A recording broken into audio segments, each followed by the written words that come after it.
Good morning and welcome to this Wednesday, June 21st, 2023 edition of Trading Places Live at earningsbeats.com. I'm Tom Bowley, Chief Market Strategist here at Earnings Beats, and I'll be your host for the next 30 minutes featuring everything you need to know as you prepare for the trading day ahead. Tyler, I don't know, I was trying to start the video, but it wouldn't allow me. Said the host had it stopped. So I don't know if there's anything you can do on your end quickly, but if not, it's no big deal. We will get into some of the futures. Wanted to just let you know Dow futures currently down 80, S&P 500 futures down 12, NASDAQ futures down 57. So it does look like maybe we'll continue the, I wouldn't even say it's a lot of weakness, but definitely some weakness that we've started. We saw lower lows, lower highs on Tuesday. That seems like maybe it'll continue today. And this would be the week, certainly, to see that pullback, at least from a historical perspective. Crude oil prices currently up 15 cents, 71.34. So still quite a bit off the recent highs, but at least trending back in the right direction for those who are in the energy area. And then we got the 10-year Treasury yield, which is currently at 3.75%. And that is up 3 basis points. So that's kind of where we're starting the day from. We'll see whether or not we can continue. But for now, let's see. I'll try one more time. Nah, it's not working for whatever reason. Okay.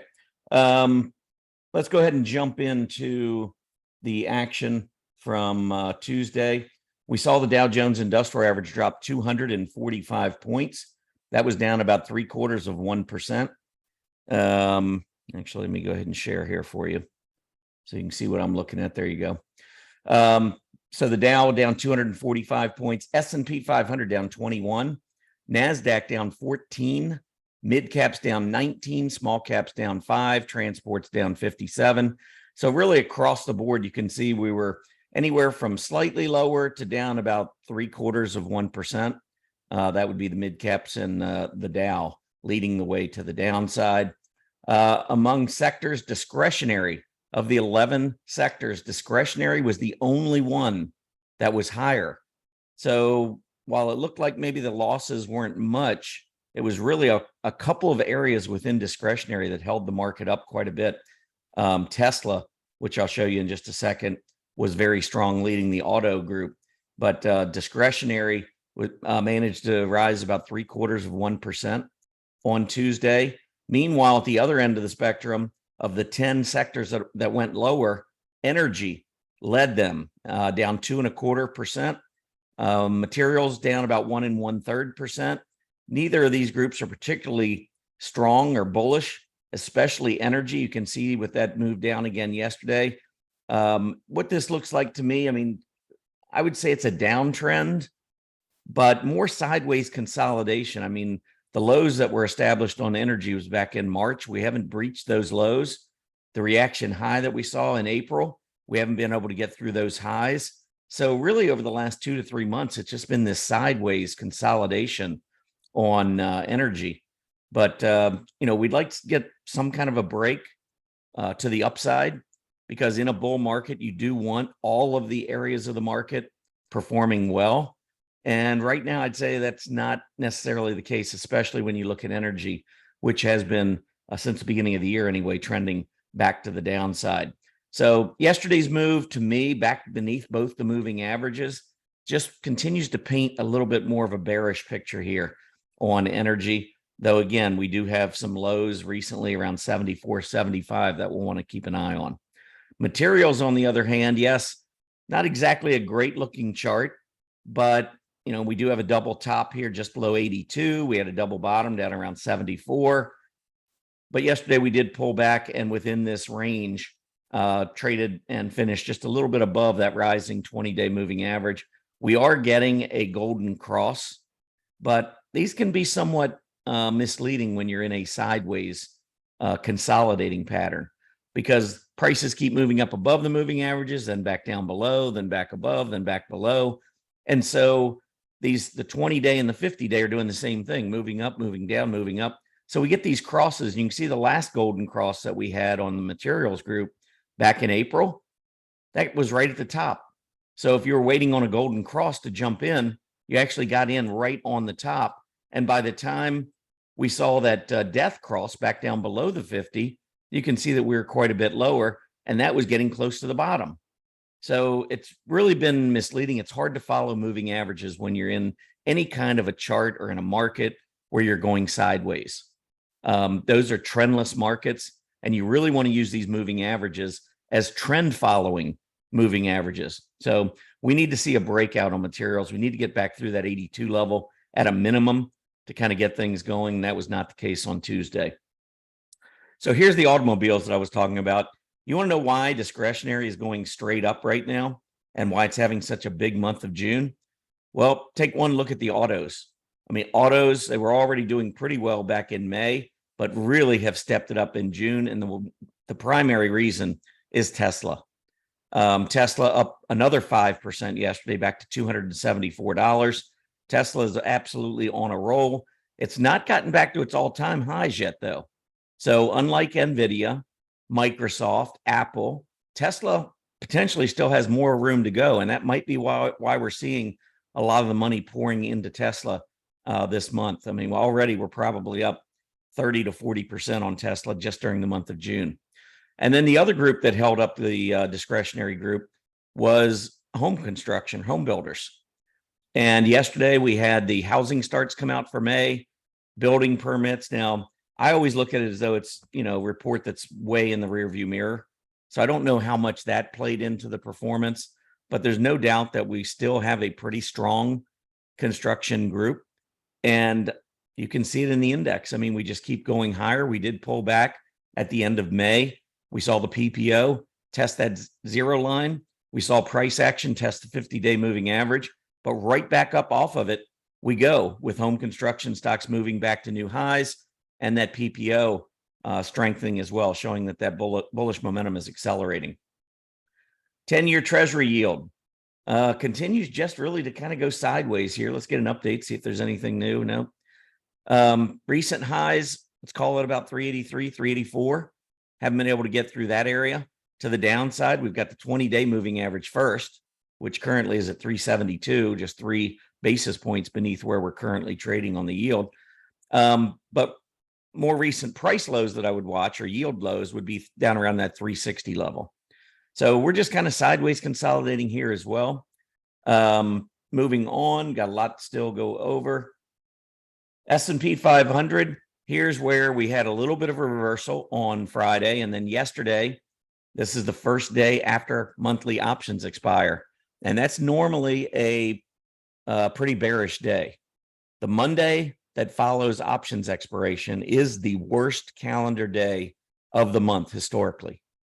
So where, the monthly options expire the third Friday of every month, that first Monday after the third Friday historically is not good. Well, of course, this week, Monday was Juneteenth Day, which was a holiday. And so Tuesday became the Monday after options expiration. And you can see, again, not a great day. We did bounce off the lows, which was good, but we haven't really seen a reversal and then a move lower the next day very often, especially during June. We haven't seen it really happen. We've had a couple little sideways days, but for the most part, we've been going straight up. So at least the last 2 days has been something a little different that the bulls have had to deal with, even though some of the big names like Tesla continue moving higher. NVIDIA has been moving higher. We do have others that are slowing. We're seeing Microsoft pulling back a little bit, Apple maybe a little bit more sideways. Some of the other semiconductors, which had been rolling to the upside, have been struggling a little bit of late. AMD would certainly fit the bill there. So it hasn't been straight up, at least for these last couple of days, and the market could use a little rest. And again, as I mentioned earlier, historically, this is one of the worst times of June. Well, this is the worst week in June. I wanted to give you some numbers here that I shared with members over the weekend. Let me pull up this file. Hold on one second. All right, I'm going to read you the numbers for the annualized performance by day, starting with June 18th, which would have been on Sunday, all the way through June 27th, which will be a week from yesterday. So through next Tuesday. Here's how the numbers have stacked up for the S&P 500. Again, these are annualized returns by day. June 18th, minus 24.13%. And by the way, I'm reading this off of an Excel spreadsheet. I don't have it anywhere to show you. But June 18th, minus 24%. June 19th, minus 13%. June 20th, minus 21%. June 21st, which is today, actually a gain, 17.4%. 22nd, minus 27.5%. 23rd, minus 5%. 24th, minus 41%. 25th, minus 17%. 26th, minus 76%. 27th, minus 6%. Now, this kind of lines up with what I talk about throughout every calendar month. The 19th to the 25th tends to be, well, it doesn't tend to be, historically since 1950, it is the worst week of the calendar month by far. And I think a lot of it has to do with options expiration. And so here we are in June. I just read out the numbers. It's not the 19th to the 25th, but it's the 18th to the 27th, which is pretty darn close. This is the time when the market tends to pull back. So when we look at the chart and you start to see, okay, well, the 19th was down. Yesterday was the 20th. It's down. When I say historically, this is the time of the month when we could see some selling, this is what I'm referring to. Now, does it mean that it goes down every year in June at this time of the month? No. This isn't a guarantee. This is like looking at the PPO and seeing a negative divergence. It's signaling to you that, hey, momentum's slowing and we could see push to the downside. Does it guarantee us that we're going lower? Of course not. I look at the annualized returns, the historical tendencies of the market in much the same way. It's another indicator. I think the history, our history does tend to repeat itself in the stock market over time. So do I pay attention to it? Of course I do. I wouldn't study history if I wasn't going to pay attention to it. But it's just one signal. The market's overbought. So obviously it could pull back. That's just normal behavior when the market gets overbought. So the fact that it could pull back because of overbought conditions, that kind of lines up with historical tendencies. And then if we started to see other, signs develop, one thing I was looking for was an hourly negative divergence. We never really got that. I mean, we were going up as we pushed higher. We had a higher PPO on the hourly chart for the S&P. So normally when you pull back, you hit the 20 and you stop and you go higher. In this case, we went down below it. And if you notice on the hourly chart, we haven't been able to get back up above that 20. So I think if we could get back up, take out the high from yesterday, market might just go right back up again to the highs. But if we can't get through that 20, then it would seem to me like right around 43.60 or so, maybe up to 43.70, which is close to where the 50-day resides, or 50-hour SMA resides right now. That would kind of be the range of the downside. That's not a lot. I think we're only going to see additional selling in the short term if we lose 43.60 support right in there. 43.50, you got some gap support. Actually, let me give you that exact number. So the gap support comes in at 43.5881. Or no, sorry. That would be the open, 43.52. 43.5261. We have not really seen any kind of sustained move beneath that level since we gapped up back on June 13th, which was a week ago yesterday. So we've definitely settled down a little bit looking at the hourly chart. We're now, 50, 60 points off the high that we saw at the beginning of the day yesterday. So we got maybe some additional selling to go. I don't expect it's going to be horrible. If selling does escalate, this is the time that normally it would happen, because once we get to the end of June, the market tends to do very well heading into earnings. That's the case with all 4 quarters. Again, it's a historical tendency. It's not a guarantee, but the market tends to have a pre-earnings run up. You might argue, hey, we've already had one, and I can't really argue. That does seem like we have. When I look at a stock like Tesla, yeah, I think it's building in some pretty good results coming up next month. But anyway, end of June, around the 28th or so, through about July 18th, that is when the market tends to have a very, very strong period. And then for all those go away in May folks, hopefully you didn't go away in May, and you can kind of see why now. But for all those folks that believe in the go away in May, it's really fly in July. Fly in mid-July would be maybe a little better. Maybe it's not quite as catchy. But mid-July to the latter part of September historically is the worst part of the year. People can tell you May all they want. You know, the media says it, that means it's gospel, right? Wrong. A lot of the folks just take whatever they hear and just repeat it. They don't do any research. They don't check anything. I think going away in May is one of the biggest myths on Wall Street.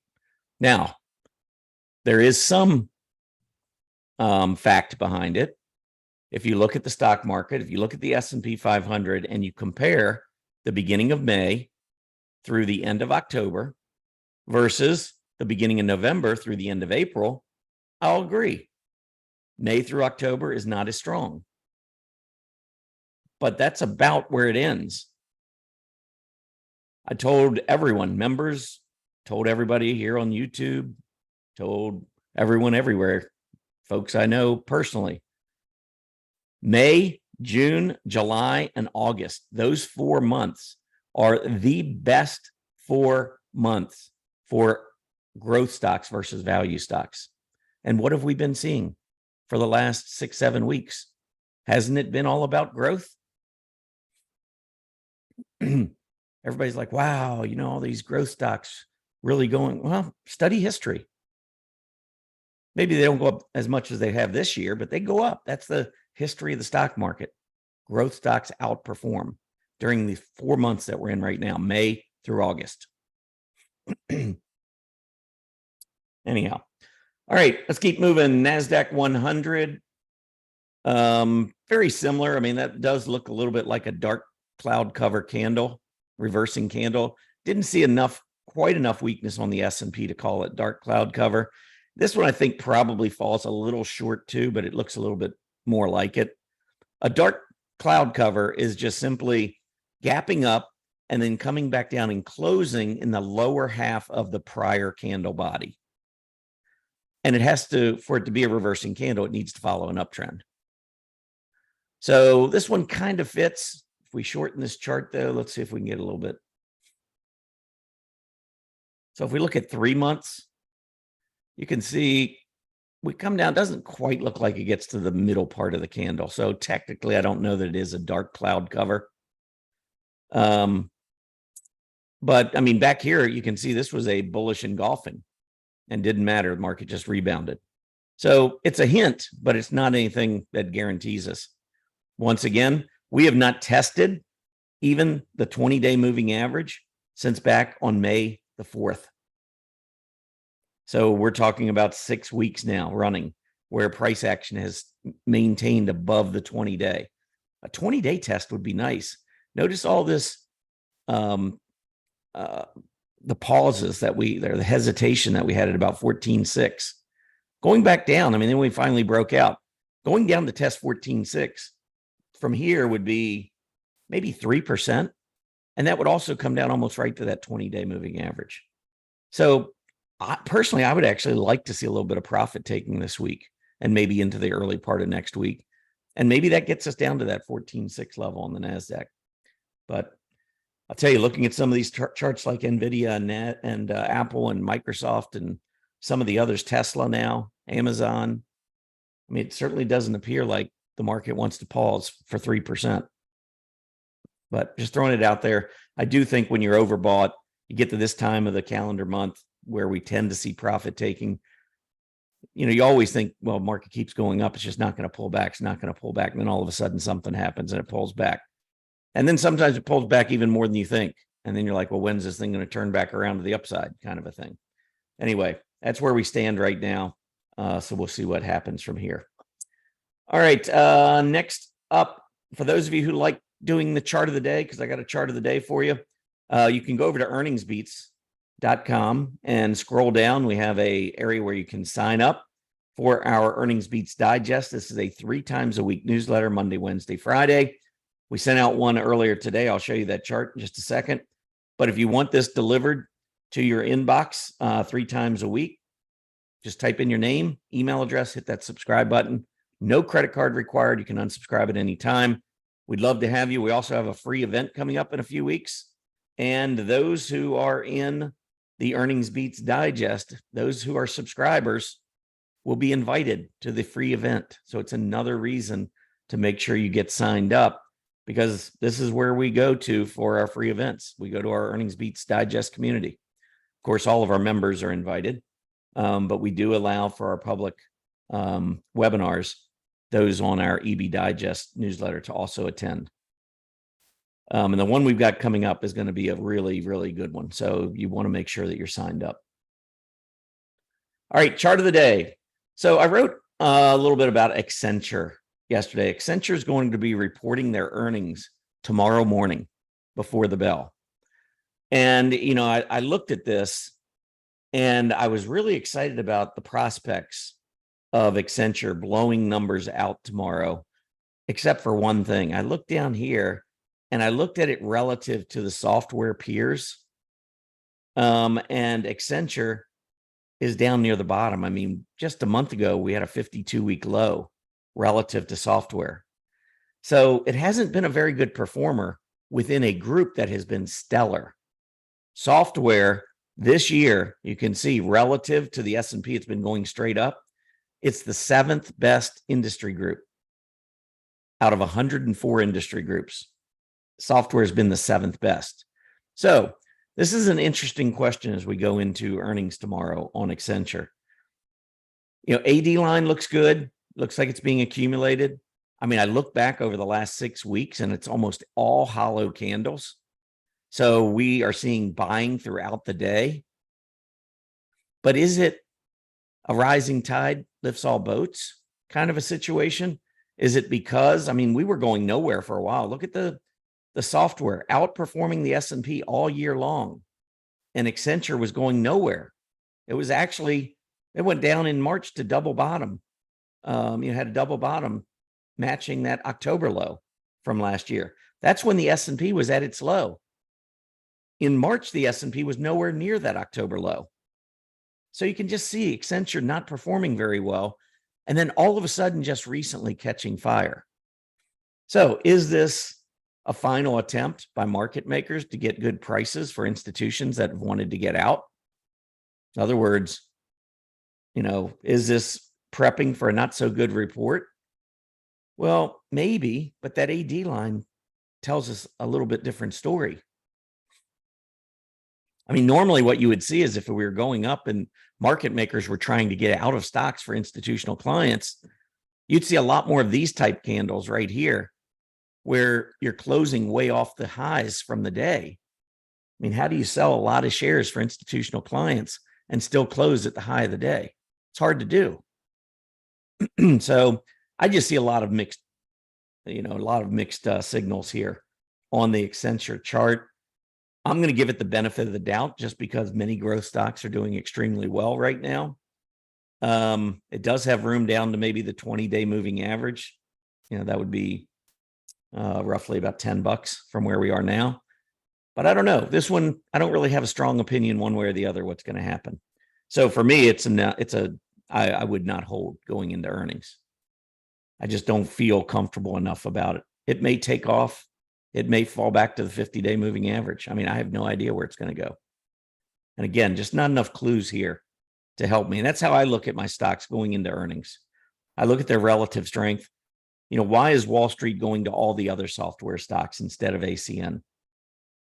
Maybe we're going to find out tomorrow morning. Or maybe at the very end of this, last few weeks, Wall Street said, you know what? We're seeing signs of their, group, that area of Accenture, their business model, whatever, picking up. And so maybe they believe it's going up. I don't know. We're going to find out tomorrow anyway. All right. Last thing I really wanted to go through was show you some S&P 500 charts going up back the last few years. And then showing you this is the XLK technology relative to the S&P. So when you look at it, I want you to look back at where we were on technology relative to the S&P 500 at the end of 2021 and where we are right now. I mean, technology has just grabbed the market, yanked it, put it on its shoulders, and then just stormed higher. That's what this chart tells me. And when technology is going well, I know there's a lot of folks out there thinking, oh my gosh, we got a recession coming. This is going to be awful. Please explain to me why the big Wall Street firms are pouring into technology stocks. Hey, if there's a big recession looming and growth and earnings are just going to fall apart, you don't buy technology stocks like this. I don't care what anybody says. You can talk to me all day long. Throw out 100 reasons why we're going to have a recession. I don't care. I follow the charts. Why is money pouring into technology?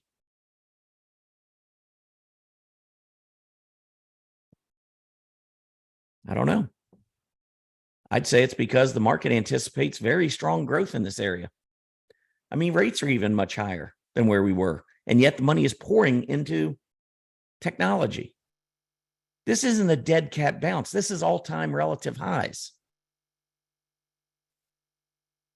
Let's go down to discretionary. Now, discretionary certainly has taken much longer to get going, but I think here over the last 2 months, this has been a powerful rally. We've seen the XLY now break out above the February high, and I think it's on course to go up and hit the high that we saw back in September of last year. That's where I think the XLY is going. So I think we're finally getting going there. The XLC, after 15 months of relative weakness, I believe is in a nice steady uptrend to the upside. And it's not easy for these groups to outperform the S&P 500 when the largest sector is crushing the S&P 500. Not everything can beat the S&P 500. When you've got technology crushing it and you've got discretionary going up, communication services going up, that's why nothing else is going up relative to the S&P and why most other areas are going down, because Wall Street is pouring their money into these three aggressive groups. Industrials were very strong in the fourth quarter of last year. It's amazing to me the short-term memory that a lot of folks have. Transport's not doing well this year. Industrials lagging. Well, it was an absolute melt up in this group in the fourth quarter. They passed the baton. They passed the baton to communication services, discretionary, and of course, technology. And while those are going up, industrials have simply moved sideways.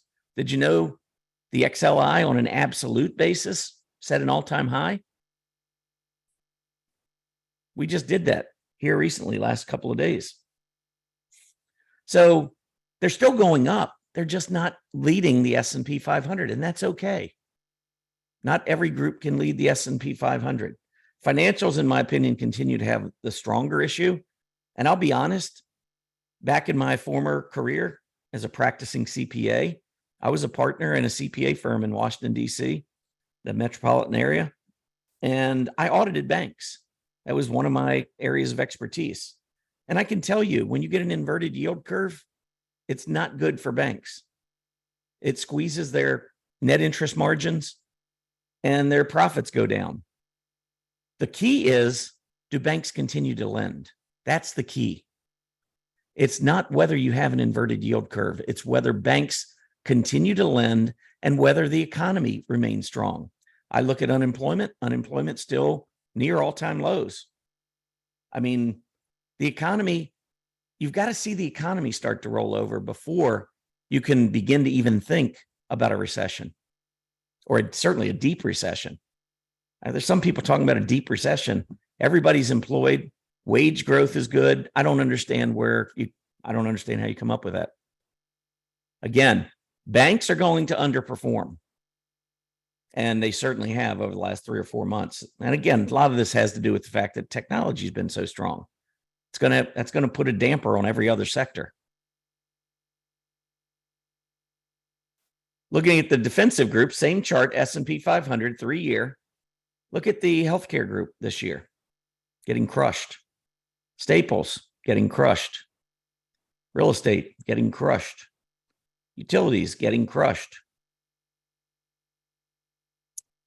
Another one, S&P 500. Let's look at some of the growth versus value ratios that I like to look at. QQQ versus the spider, soaring. IWF versus the IWD. This is large cap growth versus large cap value, soaring. XLY, XLP took a little bit of time to get going. It's finally going. And I actually do an intraday analysis of these two. I ignore gaps and I use a user-defined index. That one, the XLY versus the XLP, is soaring. What held it down for a long time, especially during this period, were gap downs in the XLY. And again, to me, that's manipulation. You don't have heavy distribution at the opening bell. It's not the way the market works. You can't get out. You can't put a market order in for 1 million shares of Apple or Tesla at the opening bell. There's not enough liquidity. Market makers, their job, one of their jobs, is to provide the best price possible for their institutional clients. If an institutional client wants to sell, you don't put their order in at the opening bell. Gaps, in my opinion, pure manipulation by market makers. Pure manipulation. Part of what's going on to the upside, if you've noticed, maybe you haven't, we've now seen how many big down days do you see moving lower at the open these days? Almost none.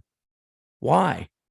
Because market makers accumulated all the shares they needed last year and into the early part of this year for their institutional clients. Once they've gotten all their demand met, all of a sudden we start seeing gap ups. Most of the last couple of months, we've seen gap ups. Now, if you get gap ups and you see selling during the day, that's not good. But what we've seen is gap ups and continued moves to the upside. That's bull market material, folks. I study this stuff. Call it whatever you want. You think we're going lower? Fine. Not me. I'm sticking on the long side. I believe the market's going higher. Are we going to pull back from time to time? Of course. Somewhere down the road, are we going to have another cyclical bear market? Of course. But I would not bet against this market the rest of this year and into next year. At least not based on the signs I'm seeing. Growth versus value. This is large cap. This is mid cap. And this is small cap. Definitely small cap growth, not nearly as strong on a relative basis, but all year they've been going up. A lot of folks don't realize it, but small cap growth versus value hit maybe a 18-month high.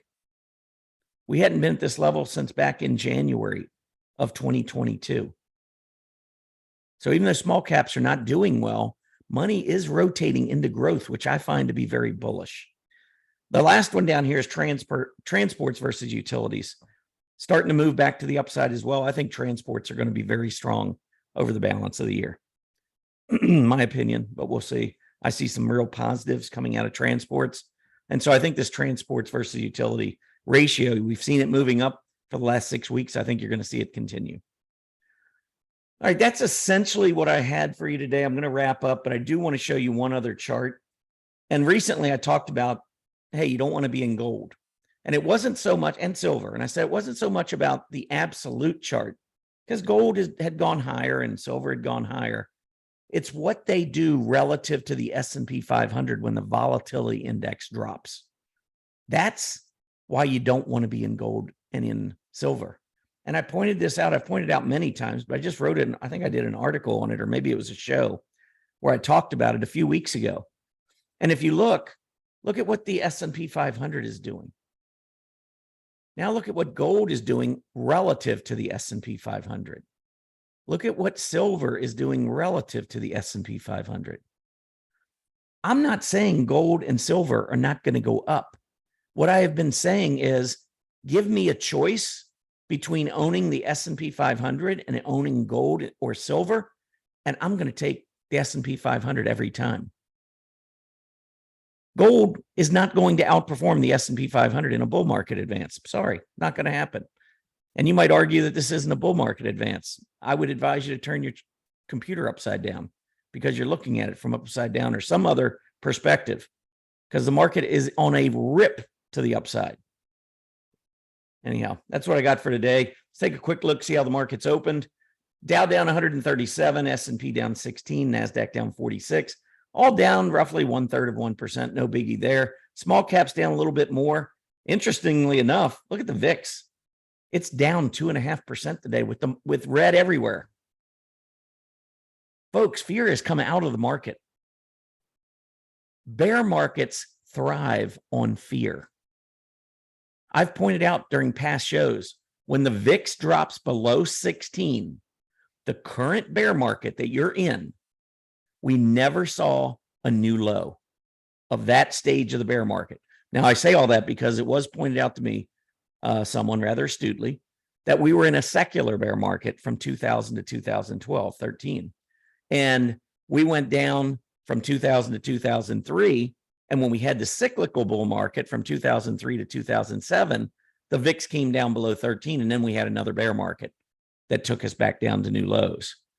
So that was the one exception. But what I'm talking about is just if this is a secular bear market going lower, like 2000 to 2003, or like 2007 to 2009, neither of those bear markets have we seen the VIX fall below 17 or below 16 and then go back down again. So you'd be looking at history. If the volatility index goes down to this level, fear goes back down to this level, and then before we go to all-time highs, we go back to new lows, that would be first time ever. So think about that for a little bit. Anyhow, that's it for me. I appreciate everybody tuning in, especially all of you that have been, coming in new from YouTube. Tell your friends. I try to look at the market completely different. I don't care what all the talking heads are saying. Could care less. They were all cheerleading at the beginning of 2022. I said, look out below. June of last year, I said, bottom's in. Said double bottom was in when we went back down at the end of September. So yeah, we went a little bit lower in October. Okay, if you want to fault me on that, that's fine. Didn't quite get it exactly right. But I think calling bottoms in June and September last year are pretty good calls. It's because I don't listen to the noise. I don't listen. I'm not just going to take what they say on CNBC or anywhere else at face value. We do independent proprietary research at Earnings Beats. And if I can't figure something out, I'm going to keep researching it until I do. That's our approach. And I think it works. Anyhow, again, pass along to those friends of yours that you know, people that follow the market. Let them know about us at Earnings Beats, and make sure you tune into our shows here on Monday and Wednesday at Earnings Beats right here live on YouTube stream. And be sure to like the video. If you like what we talk about, you like our approach, that'll help us. And also subscribe to our channel. Love to have you. Anyhow, everybody have a great day. And we'll be back over at over at Stock Charts tomorrow for your next Trading Places Live. Have a great day, everybody. Happy trading.